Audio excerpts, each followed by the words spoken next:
Na sequência, discursará o paraninfo da turma professor Francisco de Borja Batista de Magalhães Filho.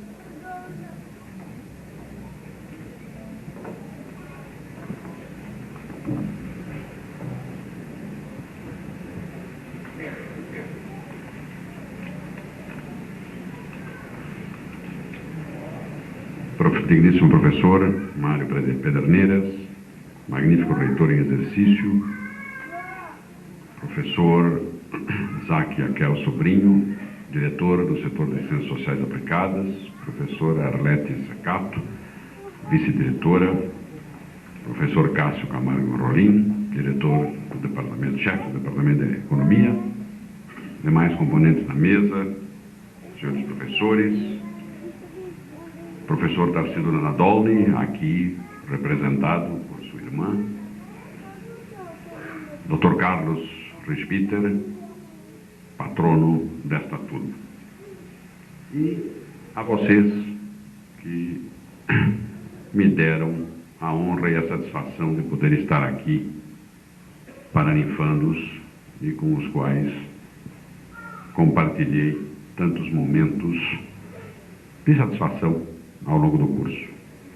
Em primeiro lugar, quero dizer-lhes da satisfação que é para mim ter sido escolhido para paraninfá-los, de saber que, de alguma maneira, o trabalho dedicado a procurar atualizar conhecimentos e a tentar transmiti-los na rotina das aulas teve permanência em vocês, de que o prazeroso trabalho de transmitir-lhes a longa e conflitiva história de como a humanidade vem extraindo da natureza o necessário à sua sobrevivência e de como seus membros, povos, classes e indivíduos se relacionam entre si nesse processo, mereceu de vocês a homenagem da minha escolha.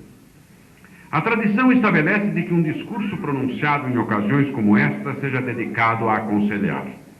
Não me julgo preparado e capaz para desempenhar o papel de conselheiro e nem acredito que minha geração possa, neste momento, aconselhá-los tal o estado em que estamos deixando o mundo para as gerações que nos seguem. Se a tradição pede conselhos que não darei, a experiência e o bom senso fazem-me saber que um discurso como este deve ser breve. Já se tornou lugar comum dizer-se que este é para vocês um momento de festa, de felicidade e de realização, daquela satisfação íntima e profunda que sempre nos traz a conclusão vitoriosa de uma tarefa, o final de um longo período de esforço, de dedicação e sacrifício. Mas há lugares comuns cujo valor e validade permanecem, e este é um deles. Recebam, portanto, de coração minhas felicitações por este momento.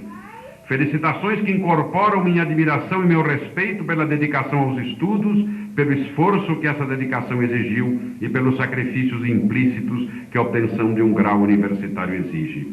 Esforço, dedicação e sacrifício que lhe dão agora o direito de gozo pleno da vitória merecida. Felicitações que estendo também a seus familiares e companheiros de jornada, cujo apoio e cujo estímulo desempenharam um papel importante para a concretização deste momento e que por isso mesmo também é deles. Tenho ainda a certeza de que a alegria que sentem neste momento repercute também em nós, que ao longo desses anos estivemos em contato direto com vocês nos múltiplos aspectos da vida universitária. E saibam também que ao nos trazer aqui, vocês fazem reviver em nós a doce lembrança de quando desempenhamos o papel que hoje é de vocês, dos sonhos e expectativas que no passado foram nossas.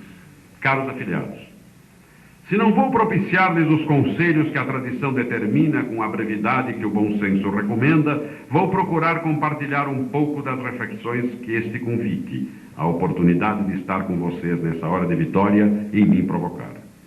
Comecemos pela análise do momento em que vocês, concluindo seus estudos de graduação, voltam-se para o início de suas carreiras profissionais. Poucas vezes, nas últimas décadas, as perspectivas econômicas do Brasil se apresentaram tão confusas. Poucas vezes a desesperança e o ceticismo estiveram tão presentes na sociedade brasileira. Estes primeiros anos da última década do século XX parece-nos ter-nos oferecido somente a repetição, como farsa, das mesmas propostas e ações incompletas e inconsequentes a que nos vimos acostumando de algum tempo. Cada vez que a força da esperança mobiliza a sociedade brasileira, cada vez que vislumbramos a retomada do processo de desenvolvimento e o início da superação das desigualdades sociais que nos marcam, o destino nos antepõe, e em prazo curto, a antítese do que esperamos. Do movimento das diretas à morte de Tancredo Neves, da euforia do cruzado à inflação mensal próxima a 3 dígitos, da primeira eleição em quase 30 anos aos fatos e comportamentos que tornaram o impeachment necessário. Enquanto isso, nossa economia, uma das que melhores índices de desempenho apresentou em meados do século, continua a engatilhar no atoleiro da estagnação, submetida a políticas que traduzem as contradições de uma sociedade indefinida entre um neoliberalismo que não aceita e um modelo baseado no papel indutor do Estado que não está disposto a pagar. Esse quadro se completa com a constatação de que a crise brasileira está inserida e, como tal, deve ser compreendida numa situação de crise ou de sensível redução do crescimento econômico, se preferirmos os eufemismos, de caráter mundial. Desde meados dos anos 70, as economias capitalistas industriais vêm sofrendo sucessivas recessões ou conseguindo curtas recuperações, nas quais não chegam sequer à metade das taxas de crescimento obtidas no longo processo expansivo das 2 décadas anteriores. Mesmo a economia japonesa enfrenta pela primeira vez problemas recessivos que põem em risco os patamares de crescimento que a caracterizaram desde os anos 50. E o panorama mundial, que para muitos pareceu clarear com o fim da Guerra Fria e o desmoronamento das economias socialistas do leste europeu e da própria União Soviética, a ponto de chegar-se a falar em fim da história, torna a obscurecer, com velhos e novos nacionalismos passando ao primeiro plano no palco da história e trazendo consigo uma carga de racismo, intolerância, preconceito e fanatismo que parecia contida nos desvãos da memória humana, pondo em questão, a um nível mais profundo de reflexão, o destino mesmo da herança do iluminismo e da idade da razão. Pessimismo? Não, realismo. Decepção? Um pouco. Mas acompanhada da certeza, confirmada pelas lições da história e embasada pela confiança na capacidade de criação do homem, de que as dificuldades são superáveis, de que mesmo nesse mundo novo, ainda não claramente conformado e menos ainda estudado e compreendido, há caminhos, e nós, vocês, saberão encontrá-los. Fiz aqui meu curso de economia. Aqui, neste mesmo auditório, como hoje o Daniel Point, fui orador da turma. Fiz economia naquele que talvez tenha sido no Brasil o melhor período para fazê-lo. Governo Juscelino, plano de metas, indústria automobilística e construção naval, grandes rodovias integrando as regiões distantes, Brasília como símbolo da realização nacional, Celso Furtado e a Sudene como o início do fim das desigualdades regionais. O Brasil, e o sentíamos com todos os sentidos, transformava-se num país moderno. O gigante adormecido despertava, velhos sonhos de gerações tornavam-se realidades. E a economia era o grande tema nacional. Desenvolvimento, industrialização, autossuficiência em petróleo, planejamento, eram palavras mágicas que não só balizavam as discussões nacionais, como e principalmente o nosso próprio futuro. E isso me fazia dizer, com um orgulhoso arroubo que se perdoa a juventude, aqui estamos nós, economistas, em uma época em que a humanidade precisa de nós. Precisa, ainda e para sempre. E o Brasil provavelmente mais ainda. Mas reconheçamos aqui entre nós, e o Daniel já o fez, não é esta a noção que a sociedade adquiriu do nosso papel nos últimos anos. Mas não nos cabe assumir críticas, ainda mais quando improcedentes. Não nos cabe mostrar que não foram os economistas como tais os responsáveis pela situação atual do Brasil. Que estamos onde estamos pela resultante do entrechoque de classes sociais, de indivíduos e de forças econômicas, nem sempre nacionais, em defesa de seus interesses de classe ou pessoais. O que nos cabe, e isto vale para nós e para vocês, que hoje iniciam sua vida profissional, o que nos cabe como economistas é aplicar nossos conhecimentos em busca das soluções para os problemas com que nos defrontamos. É aprofundar o estudo dos temas da ciência econômica com os quais tivermos que lidar. É utilizar o instrumental de análise que a economia como ciência nos proporciona para entender como funciona a produção e a apropriação da riqueza. As outras ações, as outras tomadas de posição, as faremos como cidadãos, usando ou não nosso conhecimento de economia, partindo ou não da visão de mundo que esse conhecimento nos proporciona. Agindo assim, estaremos resgatando o prestígio da nossa profissão e ajudando a que a sociedade volte a reconhecer que o conhecimento que incorporamos em nossos estudos é parte vital do universo de conhecimento científico especializado necessário à compreensão e ao funcionamento do mundo complexo em que vivemos.